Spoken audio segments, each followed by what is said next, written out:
GLX-D wireless systems offer rock-solid performance and easy setup for bands and small to medium-sized venues. But for improved wireless performance and more channels, choose GLX-D Advanced receivers and a frequency manager. In this video, we'll show you how to connect 6 receivers to one frequency manager, and then how to add a second frequency manager for up to 11 receivers. The frequency manager automatically assigns frequencies and distributes power and RF signal for connected receivers. If interference occurs, the frequency manager moves receivers to new frequencies without interruption. First, mount your hardware in a rack. For the best wireless reception, use these directional antennas. They provide a focused signal that will reject interference sources behind the antennas.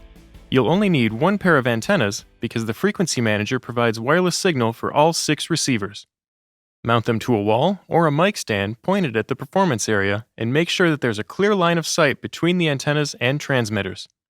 Move any Wi-Fi routers about 10 feet or 3 meters behind the antenna so they won't interfere. GLX-D systems work in the 2.4 GHz frequency range, which is the same as most Wi-Fi routers. Connect the reverse SMA cables to the frequency manager's antenna ports.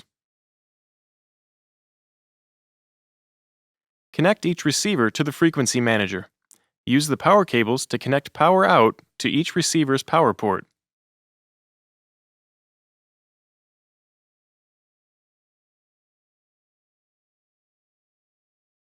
Next, connect the power supply to power in. Use the short reverse SMA cables to connect the receiver antenna ports to RF A and B on the frequency manager. For the first receiver, connect RF A1 to antenna A and RF B1 to antenna B. Work sequentially, so the next receiver will use RF A2 and RF B2.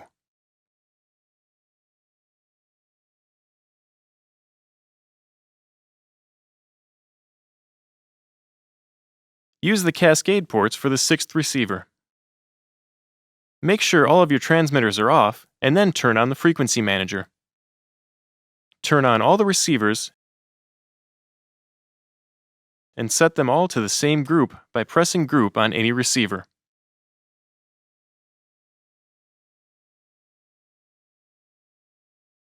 To link transmitters and receivers, press link on the first receiver and turn on the first transmitter. The RF light flashes and stays blue when they are linked.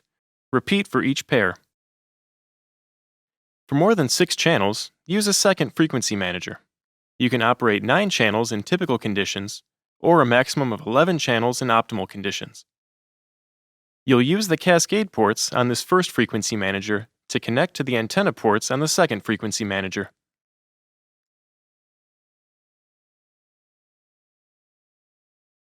The receiver connections are the same.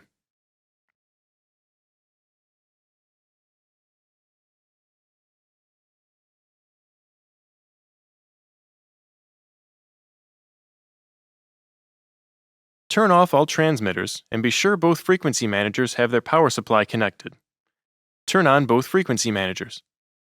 Then turn on the receivers and make sure everything is set to Group B.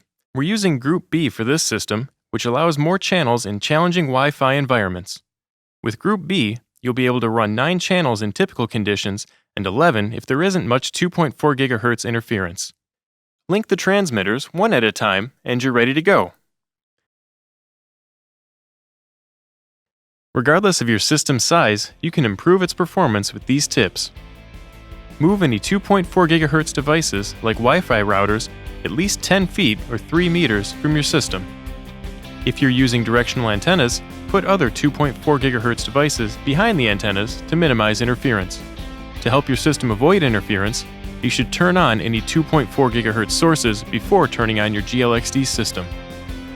It's always helpful to move antennas closer to transmitters, and a clear line of sight minimizes wireless issues. The maximum distance between antennas and transmitters should be 20 meters inside or 30 meters if you're outside. Our antennas are also mounted above the crowd so people don't block the wireless signal. To learn more about GLX-D Advanced, visit our website